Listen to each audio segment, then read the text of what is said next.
Hey y'all, how's it going? Welcome back to Seed to Plate channel. My name is Brooke and today we are doing a backyard garden tour. There's a lot to talk about. Grab something to drink, get settled, and let's go. So if this is your first garden tour, it is May of 2023, and during the garden tours we literally go talk about every single bed, what I've noticed, all the things, what I'm growing.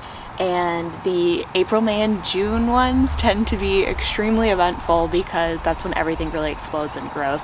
I am in Central Texas, Zone 8B, and the weather here has actually been wonderful because we had the worst drought, hot spring and summer last year, and so we're actually getting a spring this year, which is super exciting.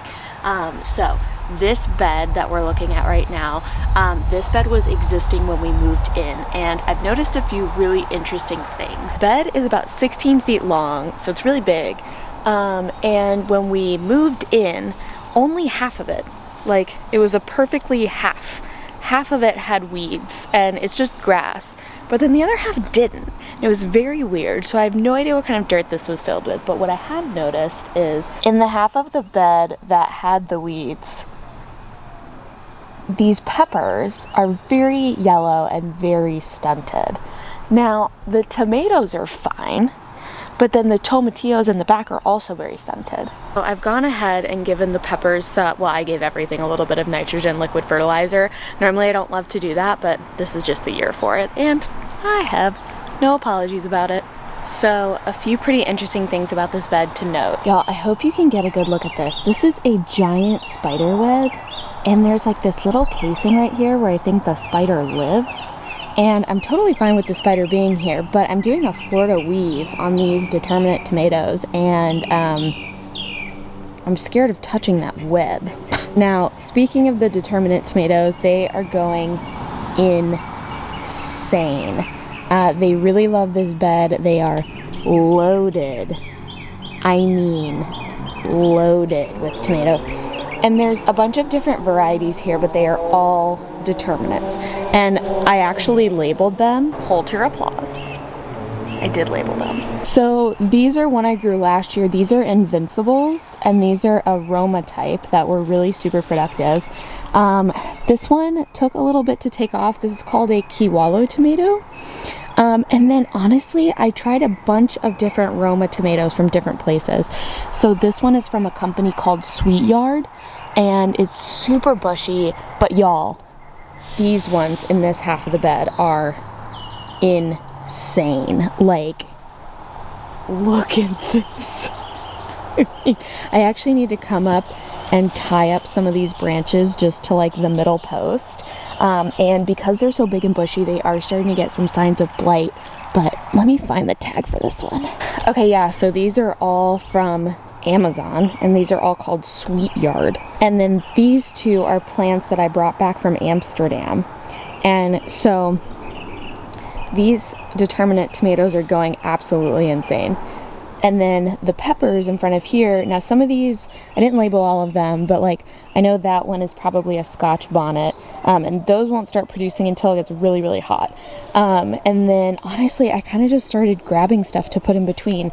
That's a Gumfrina, here's some lemon thyme, I don't even know what that is. I also don't remember what that is. We have some purple alyssum. So the sauce tomatoes in general are absolutely crushing it. And then something I didn't expect to crush it as much as it has is this borage. Y'all, this is all one borage plant. And the bees love it, as you can tell. We have some little bee friends coming to visit. So I really planted it for the bees, but goodness gracious, I mean, it's like as big, if not bigger than the tomatoes. And then I have some Persian basil in here that's doing really well too. The one thing I did not do very well was plan out my tomatoes and my tomatillos. So I have my tomatoes and my tomatillos. For some reason, I remembered my tomatillos being really tall, like the same size as my tomatoes. I should have switched them because my tomatillos are not as big, or at least they're not as big yet. And I've also struggled with figuring out how to support them, like trellis them. I don't really remember how I did it a couple of years ago, but I remember it being kind of difficult. So I definitely have more to learn with tomatillos for sure, and they're one of my favorite things to grow because I love salsa verde. So let me show you what's going on. So the plants in general, they still get plenty of sun. They're just kind of small, and also they just like some of them are really tiny and they just look like they're struggling. The tomatillos are really small. Like look at these tomatillos. Like they are so small. And then like these leaves up here look like they're struggling. I'm not really sure what's going on. And then some of them look pretty good. So I have no idea what kind of mushrooms these are, but they keep popping up in this bed and I think they're just so cute.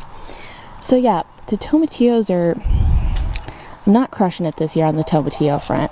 And like, I don't know, they're just not doing great. However, that being said, I am planning on leaving the tomatillos after I rip the tomatoes out, probably like mid to late June, before I plant the summer garden, which I'll have another video about. But yeah, I think I put them in the wrong place and I didn't support them correctly, so I'm not gonna get as good of a crop as I wanted, but that's okay. So then when we come over here to this bed, this one's also exploding. So one thing I did wrong was I interplanted these basils, and I hope they're not choking out my peppers, but they might be. So this is Tulsi basil or holy basil, and then some purple basil. And then this was definitely something I did wrong. This is a really cool plant. It's called flowering tobacco, and I think it's beautiful, but it got so big. I didn't think it was gonna get this big, to the point where like I have a pepper right here, but then there's a pepper in there, and then there's basil in there, and it just ain't working out, I'll tell you that much. And I have a little bit of taming on my tomatoes to do. They got branches falling out all over the place. But I thought this was gonna be a lot lower to the ground, honestly, kind of like the borage, and then it just exploded. So there's that. So the other thing is, I think these are called orolong peppers, but I don't remember. And so I have a couple plants of that, but I don't know when they're ready. And honestly, this feels very Googleable now that I'm really thinking about it, but you know, I just haven't had time. This is more what I was wanting in front of all the peppers and everything, was something that was really low to the ground. So I think these are called super bells. I don't really remember, but they're supposed to be a really heat tolerant kind of ground cover, which I'm really looking forward to, especially with our hot summers. So in the middle here are more determinate plants that are crushing it. It's interesting to see which ones do well and which ones don't. This one in particular has not done well. I need to do a bit more research on that one, but it was called a Three Sisters tomato, and from what I understood, it was one plant that could grow beefsteaks, cherries, and Romas all in the same plant. I don't think that's what's happening. But I have no idea. It definitely seems to be struggling. It's not doing as well as the other plants. I also am not 100% sure it was a determinant, so that could be a factor as well. But yeah, a little weird. And then our other peppers are doing well. This is either a poblano or an Anaheim based on how tall it's getting. And then y'all, the eggplants. I think I might actually need to get some scissors and harvest some eggplants because, yeah. We got eggplants. Okay, yeah, you know what? I'm just gonna grab some scissors so we can harvest them. Hold on. So it's so funny with eggplants. I find that like once they really start going, they start like going, and they can get so big so fast. So I think these are Japanese long eggplants, and then these must be as well. All right, well, this is officially turned into a first harvest video. I've had a couple of really small harvests, but nothing crazy. But apparently we're eating eggplant for dinner tonight. So one thing to mention is you're probably gonna notice that I can harvest a lot of herbs. There's a reason I'm not harvesting a lot of herbs, because I have a video planned on preserving herbs, and actually preserving herbs by making your own sausage, because it's super easy, it's super delicious, and it's one of those things that I find is just really fun to make, so look out for that video very soon. So then over here in this bed we have the same setup where we have eggplants and peppers on either side and then tomatoes in the middle. With the way that my sun goes, it's very, very easy to do a setup like this because the sun literally goes like from one corner of my yard to the other, so everything gets pretty much the same sun exposure. Now, one thing I wanted to talk about is this tomato plant. I actually broke the leader stem on this tomato plant like 2 or 3 weeks ago, and it has bushed out like crazy, and the tomatoes are huge. It was also the same tomato that somehow got so leaned over that it was basically sideways, and something honestly kind of crazy happened. Let me show you. It looks like this tomato, this is an Amish paste, and so the stem literally takes like a left turn over here and then it goes up, but look at all of these, like all of these stems that grew out of it. I mean, it's wild. And look how massive those tomatoes are. Those are Amish paste, and granted those are the only 2 tomatoes on it right now, but like this plant is full of blossoms.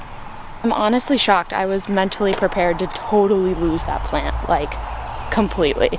So it's kind of, it always fascinates me how nature really kind of fixes itself, and plants do that too. Really fascinating. So then we've just got more peppers, we've got a bunch of parsley. That's one of the plants I'm waiting to really harvest a lot off of until I am gonna make my sausage video. And then this beauty right here, these are hatch peppers. And I grow these because they make me think of my cousins and my uncle who live in New Mexico, and we've been harvesting these and just like putting them in breakfast hash and things like that. I feel like hatch season's like a really big deal. If you live in Texas and you go to Central Market, I swear to God, like the CEO of Central Market must have like a weird obsession with hatch chili peppers, because there's always like literally like the biggest section of hatch chili peppers. It's truly so bizarre. So this is a new tomato variety to me as well. These are called Marglobe tomatoes, and they're doing really, really well. But see, then we have like a variety like this one in the middle that's not producing anything yet. Gotta give it time, but it's not producing anything yet. And then it looks like we have another eggplant to harvest. Now, I do want to make a note. My eggplants, the plants look pretty rough, and the reason I'm pointing this out is because I was actually talking to my mom about this, and she was really worried that her eggplant plants were not doing well. And my experience with eggplants is that they're like the most productive trap crop ever. I can plant them and the bugs will go to them instead of going to other things, and the eggplant still like survives. It's really crazy, honestly, how good they are at surviving. And so yeah, I don't spray them, I don't do much because I know that they're just gonna be fine. And then I went a little eggplant crazy because they grow really well here in the summer, and they're really productive. So I think I'm growing like 4 or 5 different types of eggplant, and one of them that I'm actually really excited about is the little white, they look like little eggs. I'm super excited for those. But let's keep moving. Oh, look at the tomatoes, I'm so excited! So before we get to this big beautiful bed, let's talk about the blackberries. So the blackberries are doing well. They're getting established. They're growing like crazy. They're getting really big. I did lose that one. That one's toast. However, it looks like we're gonna at least get maybe like 5 or 6 berries off of this one. And then one thing we'll talk about in a little bit when we get to the orchard, because we are actually going to do the orchard today, even though I forgot last time, sorry, is infrastructure. So hold that thought, but we are going to talk about it with the blackberries. So moving along to this bed, this is like my pride and joy. These are all my heirloom tomatoes, and after having a garbage tomato year last year, I think I've earned this, if I'm being really honest. There are 20 varieties of different heirloom tomatoes just in this bed, and then I have heirlooms in a couple other spots in the garden, so I think total I'm growing at least 25 different heirloom varieties. And when I tell you I am excited, I am so excited. And the other thing that I think a lot of people ask, they're like, what are you going to do with all those tomatoes? Well, I'm going to eat them. I'm going to gorge on them as much as I would like. I'm going to take them to my parents. I'm going to take them to my grandparents. I'm going to have my friends come over and eat them because I love tomatoes so much that I feel like everybody needs to experience the joy of a homegrown heirloom tomato. So when I have people be like, what are you going to do with all those tomatoes? I'm going to share my tomato love with the world. So a few things to note in this bed. One thing is I tried to hide my squash in the middle of all the tomatoes, and it did really well until it started to put out blossoms. So then the squash vine borer showed up. I thought I had outsmarted the squash vine borer, but should have known better, so let's talk about it. So this is a gray zucchini plant, and this is where I found the squash vine borer eggs yesterday. And so what you want to look for is you want to look under the stems, and then you want to look on the main stem. I picked off all the eggs I could find, and then I actually just removed a whole stem that had a bunch on it. But it looks like the squash vine borer hasn't been back. So that's great news, because I would personally be kind of bummed, because this is probably one of the best looking squash plants I've had. So for those of you that, whoa, is that a double bloom? Oh, I've never seen that. Oh, that's wild. Okay, so, oh my God, there's another one. Y'all, this whole bed, even my tomatoes have gotten like so many fused blossoms or like really weird stems. And maybe it's radioactive, I don't know. But you want to check, ooh, see, that's not a good sign right there. You guys see that like brown mark? I'm probably just gonna take off this whole stuff. Better to be safe than sorry. So, yeah, I was really bummed that the squash vine borer finally found my stuff, but it's okay. I got all the eggs I could find, and honestly, it's always a bit of a crapshoot anyway. However, before we talk about tomatoes, let's talk about the other squash. So I also hid a butternut squash in here, and I checked the butternut squash yesterday and it seemed fine. I didn't find any eggs. So I think this one might have been hidden, but it also hasn't put off any blossoms yet. So really with the squash vine borer, what kind of makes them find your plants is when they put off blossoms. It's the color, and I believe it's the smell. So I was hoping that if I put them between a bunch of colorful marigolds that smelled and then tomato blossoms have a smell, I was really hoping that they wouldn't find me, but they did. I shouldn't have been surprised. However, I have a neighbor down the street who grows a garden in their front yard, and they have the most beautiful looking squash plant right now, and I have this like absolutely psychotic urge to knock on their door and be like, do you know about the squash vine borers? Your squash plant's so beautiful. Do you even know? I need to tell you. But I don't think I want to be that neighbor yet. So then I have a very sad looking squash plant on this side. I think it just literally doesn't get enough sun, but it just started to put off blossoms, and I've been checking this one as well. No eggs. So TBD. It looks pretty rough if I'm being honest. Oh no. That is a worm in one of my first Dr. Weitsch's tomatoes. See that? See that? That's disgusting. Alright, so let's talk about tomatoes. So my tomato plants are crushing it, which is amazing. Man, I may just go ahead and honestly pull this one. My idea was I gave these tomatoes supports, and then they're leading up to this fence, and a lot of them are actually starting to reach the fence, and I'm kind of just tying them as I go with some tomato twine, and honestly it's working really well. My whole idea was to have this big beautiful wall of tomatoes, and I think it's actually gonna work. So we've got a ton of varieties, but my favorites are certainly the Paul Robeson, which it looks like from the bottom it's just starting to blush, so I think that's probably going to be our first tomato of the year. And then I've got some stuff happening with some interesting ones for sure. I mean, the plants are loaded, but this is a red brandywine tomato, and it looks pretty stressed. The leaves are super curled, but it's still growing at the top, and it looks pretty good. But the tomatoes are so small. They're almost like little cherry brandywines. And brandywines are supposed to be big boys, so I'm a little confused, but it's fine. And then when we come over here, now these tomatoes that are in like this half of the bed are very interesting for a few reasons. So some of them I just didn't do a very good job at pruning the suckers, and so I ended up with like 2 stems. This tomato, this is my Valencia tomato, which I'm really excited about because they're supposed to look like little oranges. However, the craziest thing happened. The tomato stem broke.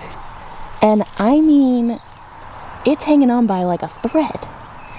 And the tomato is still growing and getting bigger. How absolutely crazy is that? I thought it was a goner.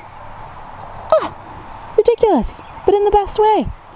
And then this one over here, this one is absolutely crushing it. I've never grown this tomato before, but this is a pink ponderosa.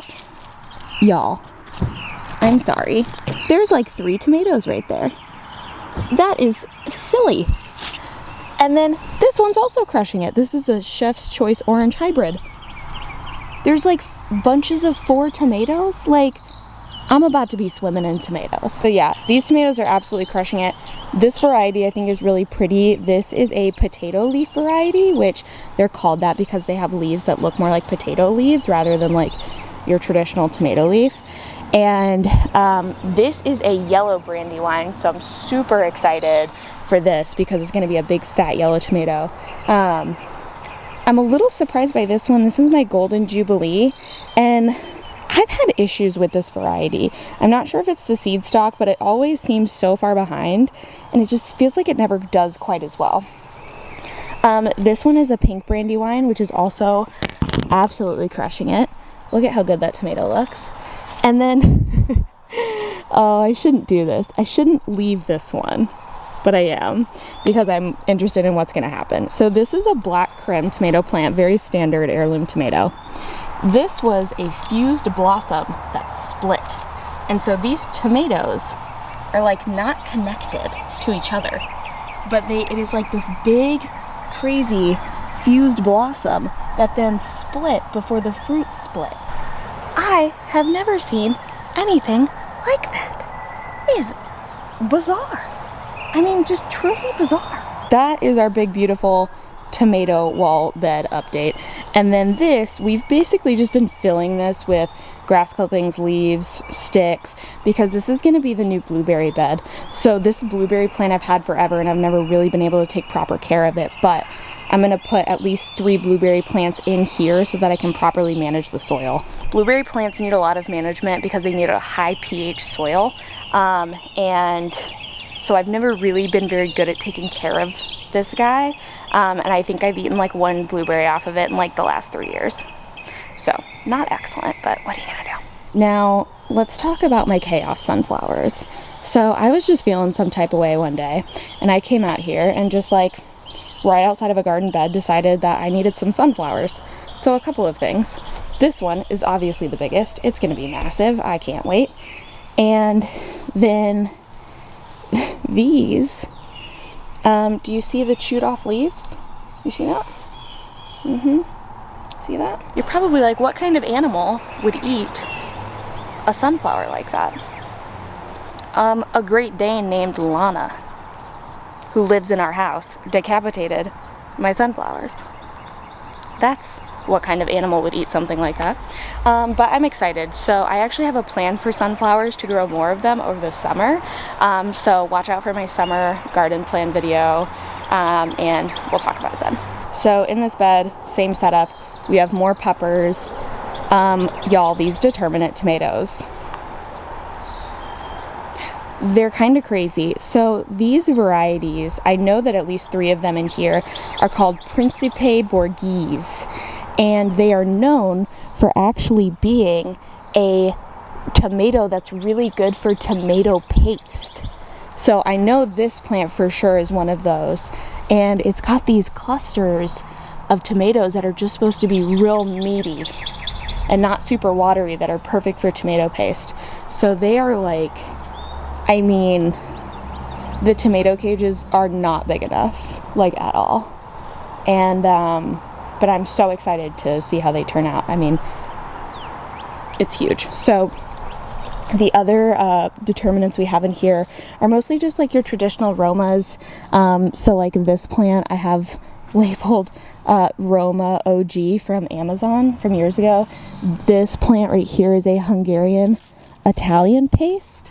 So they seem to be a bit smaller, and this plant's a little behind, but it's also in the back of this bed, so I'm not sure how much sun it actually gets. Determinants in most of the beds are absolutely crushing it. I can't wait to harvest tomatoes. I've been doing an experiment, if you watched my tomato growing video, with trellises, and these ladders are 100% my favorite, and I'll tell you why.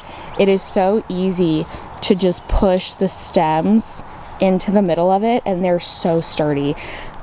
These are fine too, they just are really aggressive looking. So in here I've got a Cherokee purple tomato, and it's definitely got a bunch of tomatoes on it, which is exciting.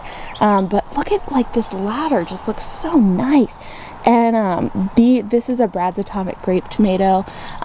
This was the first time I've really successfully grown these, so I'm really excited about that. And then we have a couple cherry varieties. This is a Sun Sugar hybrid. This is a white Chardonnay cherry.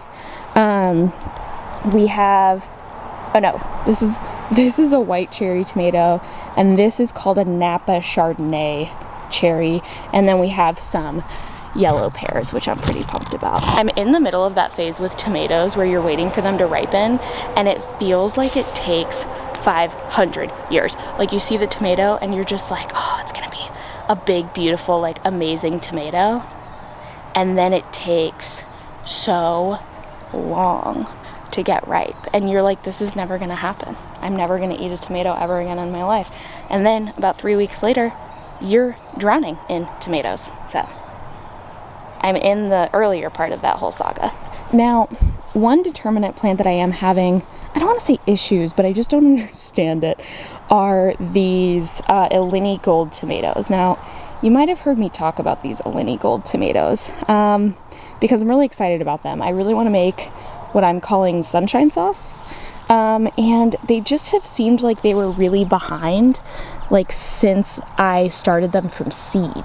Not that I'm like a savant of tomatoes, but I clearly grow a lot of freaking tomatoes, and I've never seen a tomato behave like this. Like, they've always been really behind. They did not like being under grow lights. They did much better when I put them outside. Now they're growing really slow, and I don't know if it's where they're at, because this whole side of the garden, all these beds, we did not till them as much as we probably should have, and the ground in general was a lot harder and a lot rockier than the rest of them. But I don't know, they've just been really weird since I planted them. So I've got I think 1, 2, 3, 4, 5, I feel like there's like 6 maybe of these tomatoes, but let's look at some other ones. I feel like these are at least doing better, and of course I don't have cages for them, so I'm just doing my best. So I feel like at least these tomatoes are doing better, but like they're just now starting to put off a ton of growth and blossoms, whereas like the other determinant tomatoes were at this point like weeks ago. It just seems like they grow really slow. I don't know. I'm still holding out for sunshine sauce, but I am very fascinated by the way that these tomatoes have been growing. So I'll stop talking about it and move on. All right, let's talk about my trellis. Now, this trellis is probably 8 feet tall. I'm so excited for it. And I'm even more excited because my cucumbers just started climbing. So really, I've always said when your cucumbers start to climb is when they really start to take off. Now, here's a good example of one that is not reaching the trellis yet. I try to just pull them through as much as I can to encourage them to get close to the trellis. Sometimes if you go one below and you kind of use these leaves to like hook in like that, or you break it. So some of them have really started to climb, which is really exciting. Now, I don't remember which one's which. I know I have a lemon cucumber. I know I have some regular old normal cucumbers, and then I know I have at least 1 or if not 2 silver slicers. But man, once these start climbing, they just start exploding. So I can't wait for that to happen. I'm excited for a big green arch, and I just have to make sure that these tomatoes have a place to climb. So I try and just guide them as much as I can. without breaking them. Here is the only thing that's on this trellis that is not a melon or a cucumber, and it's a sun gold tomato. And I've never grown a tomato on a trellis like this before, on an arch trellis, and it's kind of weaving itself through the trellis, which is crazy. But it's kind of crushing it. Like, I kind of want to grow more tomatoes on an arch trellis. And it looks like that sun gold is going to be our first ripe tomato. So in terms of the melons are doing really well. I think I remember this being a sugar baby. This is definitely an Armenian white cucumber. And then I have one melon here and one there. One is a Queen Anne pocket melon and one is a Kajari melon. I don't remember which one is which. But same thing with the pocket sized melons. I try, and it's already put out a runner right in the layer. And so I try and just guide it towards the trellis as much as I can without breaking the stem. A really fun thing in this bed has been my Mexican tarragon, or Mexican mint marigold. It's so colorful and just really, really happy. And my cilantro is going to seed, and it kind of fell over onto my peppers, but it's fine. I tried to contain some of it, but probably wasn't smart. So this guy, this is my yellow flesh moon and stars watermelon, and it's starting to get really big, which is exciting, and it's starting to grow. That's why there's such a big blank space right here, is for that watermelon to grow. These bell peppers are looking really good so far. But I don't know if these are my orange bell peppers or if these are the King of the North peppers. Not sure, because, you know, I didn't label anything, but they're doing really, really well. I find that bell peppers do the best when you've had a decent amount of rain, is when I find that they do really well. And then some of these other peppers, not crushing it, if I'm being honest, but that's okay. So those are the gardens, and everything that's going on there, and all of the things I've noticed and observed. We are starting to get a little bit of blight on some of the determinants, like up under the bases of the plants, but I feel like that's pretty normal this time of year. Those determinate tomato plants are going to be done probably in like a month, because they have a determined harvest, they have a determined amount of fruit that they set, and then the plants are done. So I'll be ripping those out soon anyway, and they'll be fine. So now let's go look at the orchard. So the orchard is doing pretty well. I'm not gonna get any fruit this year. That's just a thing. But they're putting on tons and tons of growth. I did use a little bit of fertilizer. I think it's called Sustain, and it's organic, but the one thing I do need to do some research on, looks like I'm almost getting some suckers at the bottom of this peach tree that I probably need to do something about. But this peach tree is doing really well. It's putting on lots of new growth. It's looking wonderful. I probably need to take the support out from under it. What I want to talk to you guys about is the next little project that I'm working on for the orchard. And that is actually edging out a space around the orchard so that I can effectively compost and mulch around the trees. This edging project around the trees, this is a scalloped no-dig edging, just honestly from Home Depot. A couple of reasons I'm doing this. Number one, it's going to make mowing so much easier. With how small the trees are, it's really hard to weed whack around the trees and get the grass down to a point where it's not gonna like do any damage to the roots of the trees because the trees are small. So this is a no-dig scalloped edging just from like Home Depot, and it has stakes, and I literally dug out all the grass in this circle.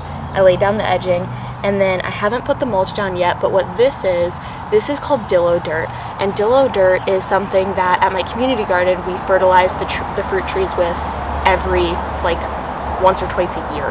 So dillo dirt is a compost that is made from the city of Austin's composting program. So dillo dirt's super safe. It's a great resource. It's really cheap if you're in the Austin or Texas area. You can purchase dillo dirt at any big box store. So I got dillo dirt, which will act as a fertilizer, but then also for the citrus, which this is my key lime tree, for the citrus plants, I put down citrus fertilizer under the dillo dirt. So it's a slow release fertilizer. So on top of this will go some mulch. Now, one thing to note is you don't want any of this to be around the base of your tree. So I think they call it the well method. We've probably all seen trees that have mulch piled up to the trunk where it's in like a cone. you're not going to be doing that with fruit trees, or I don't think you should really do it with any tree, but you want to actually create a well around the trunk and not have your compost and your mulch right up against the trunk like that to cover the trunk. So that's what I'll be doing here. I did 2 of them yesterday and I ran out of edging because I didn't know if it was going to work, so I only bought like a 20-foot roll because I just wasn't sure how it was going to go. But I actually mowed yesterday and I weed whacked. It was so much easier, and also it just looks a lot cleaner. And the thing that people are probably going to say is, well, you're still going to have to weed around the trees, and my response to that is yes, you will still have to weed around the trees, but that's okay.